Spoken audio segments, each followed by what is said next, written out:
Hey, welcome to Think Thursday from the Alcohol Minimalist podcast. Think Thursday is all about your beautiful, brilliant human brain. We're talking neuroscience. We're talking behavior change.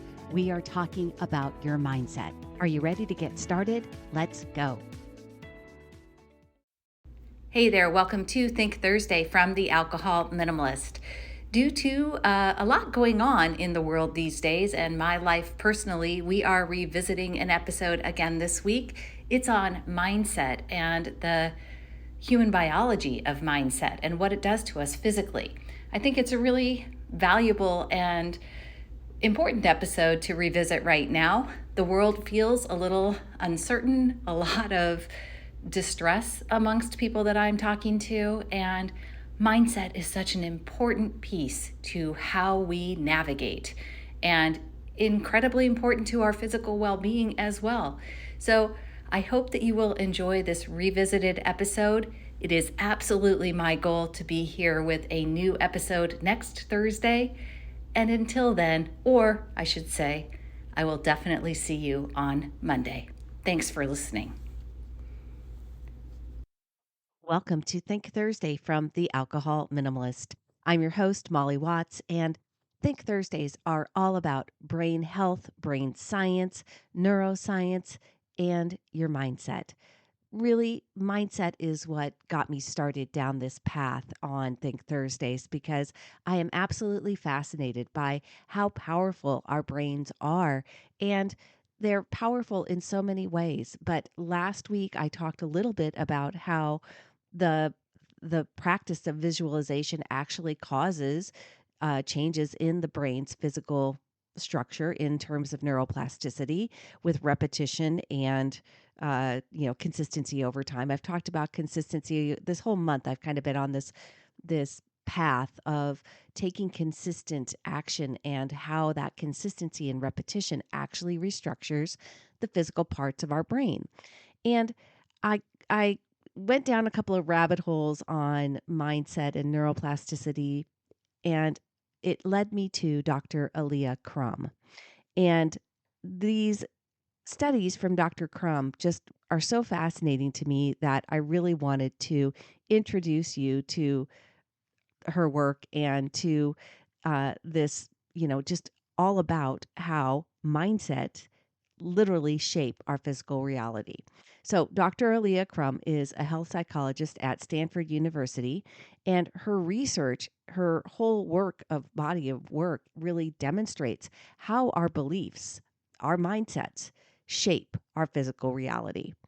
Dr. Crum's work has far-reaching implications, obviously, from health, stress management, and to the way we view our relationship with alcohol, right? It is a perfect fit for what we discuss here on Think Thursday, and I am just really excited to talk with you about her research, her groundbreaking insights, and how these ideas can empower you to create real and lasting change in your life. So let's get ready. Let's dive in. You are going to love hearing about Dr. Alia Crum. Let's start with a pivotal moment in Dr. Crum's journey. While at Harvard as an ice hockey player, she spent countless hours training. And one day, her advisor, Dr. Ellen Langer, made a comment that shook her to her core. She said to Aaliyah, exercise is just a placebo. Now, at first, this seemed completely preposterous, but it planted a seed.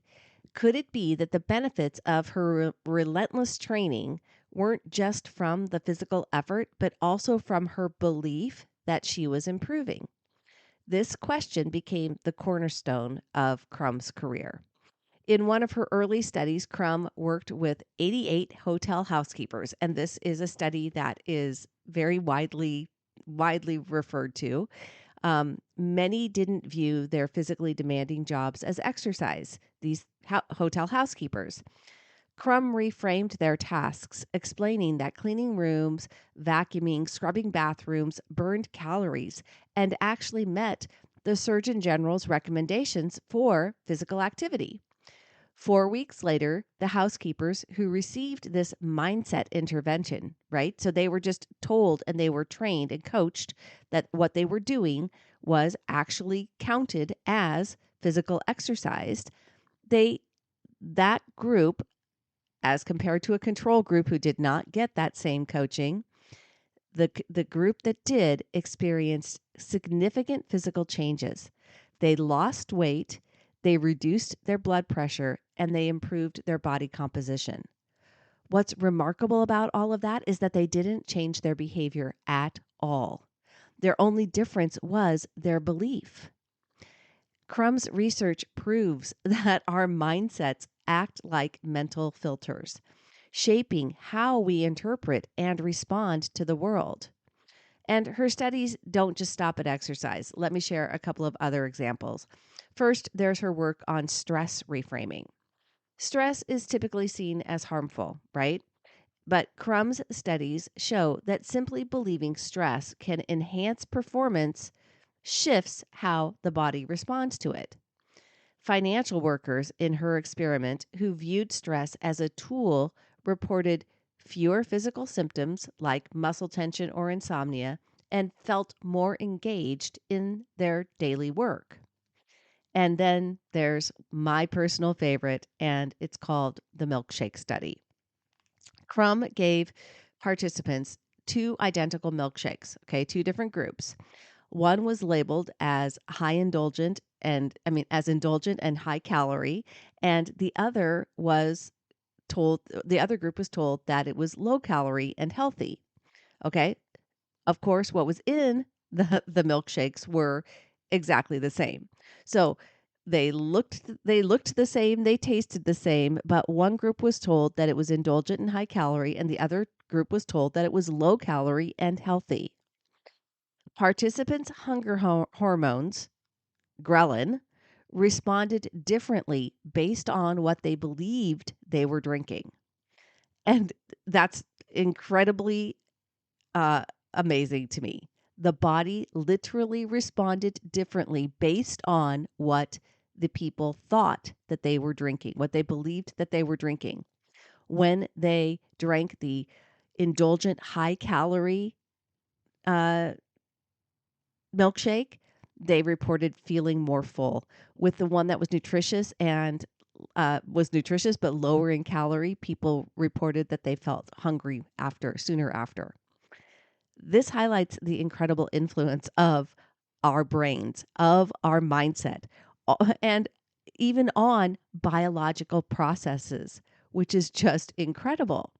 And it ties beautifully to the journey of becoming an alcohol minimalist.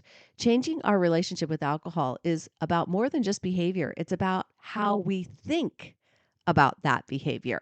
Okay. I want you to think about that for a minute. It's not about just behavior, it's about how we think about our behavior. If you tell yourself, I can't drink, it feels restrictive. But reframing that as I'm choosing not to drink because it aligns with my goals transforms that narrative. And similarly, celebrating those small victories that we talk about all the time, like choosing maybe just a sparkling water over a cocktail, it reinforces the mindset that every choice matters. Every chance is a choice. Every choice is a chance to take a step in the direction that you want to be taking. Now, let me give you another analogy. Think about how Crum's housekeeper studies, think about how they started to see their daily work as valuable exercise. What if you viewed each decision to skip a drink as a small but powerful step towards your ultimate goal? It really is that simple, and it is that empowering, and it can be that important. Now, let's get practical. Here are some simple exercises to help you harness the power of mindset. Again, we've talked about these. I'm probably going to talk about mindset stuff so often here on the Think Thursday podcast. Because that repetition is super important, and reminding you all the time about the power of your beautiful human brilliant brains is really what Think Thursday is all about. Let's talk about reframing challenges as opportunities. This is something I talk about a lot in my coursework. I talk a lot about using compassion and curiosity. And when faced with a stressful situation like a craving, can you ask yourself in that moment, what can I learn from this? How is this an opportunity to grow stronger or more resilient? Can you say to yourself at a party during this holiday season and you feel the urge to go off plan? Can you remind yourself, this is my chance to strengthen my self control, my mindset, my work around how I want to include alcohol in my life? Last week, we talked about visualization and manifestation, right? These are not just woo woo science things. These are not just the property of, uh, professional athletes and people that are really trying to hit high achievement goals, right? This is you can use manifestation and visualization. All of us can every single day. Spend 2 to 3 minutes each morning visualizing yourself achieving your goals. And it can be an easy goal, but it's just a simple thing each day. But if you practice yourself and you see yourself doing those things, they become more realistic in your brain. Picture yourself waking up clear headed, feeling proud of yourself and of your decisions, and living this peaceful relationship with alcohol that you're striving for. Number 3, use empowering affirmations. People get down on affirmations, and I understand why. It can seem a little bit like just a not, just again, kind of woo woo stuff, but it really does work. And I tell people to make a list of many reasons, make them strong, revisit them often. It's the revisiting often, it's reminding yourself constantly, continuously, that you've got these powerful things inside of you, these statements that you want to hold on to and remind yourself. I love the one that I just kind of made a reference to. Every choice is a chance. Say it to yourself every single time. Every choice is a chance. Even if you've made some choices during the day that you're not happy with, the next opportunity, the next choice is your next chance to vote for who you are becoming. You don't have to stay stuck in who you've been. Number 4, another opportunity is to create a mindset journal. At the end of each day, people know that if you've been listening, you might have heard me at the beginning of this month talk about the fact that I was writing down 3 gains each day. That's really a mindset journal. And you can look at your actions positively. I've been loving my gains journaling this month. Dr. Crum's findings align with some other fascinating research, and there's a lot of great neuroscience that you can go into. And I will mention a couple of other scientists that have done some work on both the placebo effect, on neuroplasticity, and a growth mindset. The placebo effect in medicine, Italian neuroscientist Fabrizio Benedetti showed that patients who knew they were receiving morphine experienced greater pain relief than those who were unaware of it. And belief amplified the treatment's effectiveness. They believed they were receiving morphine and they got more out of it. And so you can look up Dr. Um, Fabrizio Benedetti on for more information on the placebo effect. Um, Neuroplasticity, you can find lots of research done by Dr. Andrew Huberman. Now, I'm not a huge fan of Dr. Huberman as a person, but I do respect his science. And that has nothing to do about his views on alcohol. Many of you have listened to the long podcast that Dr. Huberman did on the effects of alcohol on the brain. I have no quibble with the truth or the science behind what alcohol does in the brain. Like I said, I just, there's a lot of information on Dr. Huberman kind of out there, and I'm not sure that I align with him as a person, but regardless, his science is good. And His work emphasizes the brain's ability to form those new neural pathways by consistent effort and belief. And that's why small repeated actions are so important, and that consistency over time, that's what helps rewire the brain. And you can look up Dr. Andrew Huberman for more information on neuroplasticity. The growth mindset, Dr. Carol Dweck's work shows that believing in your ability to improve has a direct impact on your outcomes. And I love Dr. Carol Dweck's work. Her book, The Growth Mindset, is something that is, I've referenced and read many times.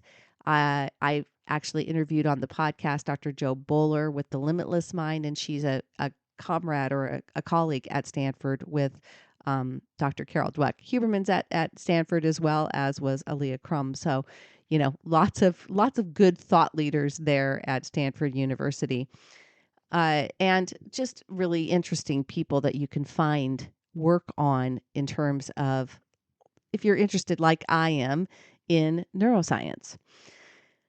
Dr. Crum's research is a powerful reminder that our thoughts and beliefs shape our reality.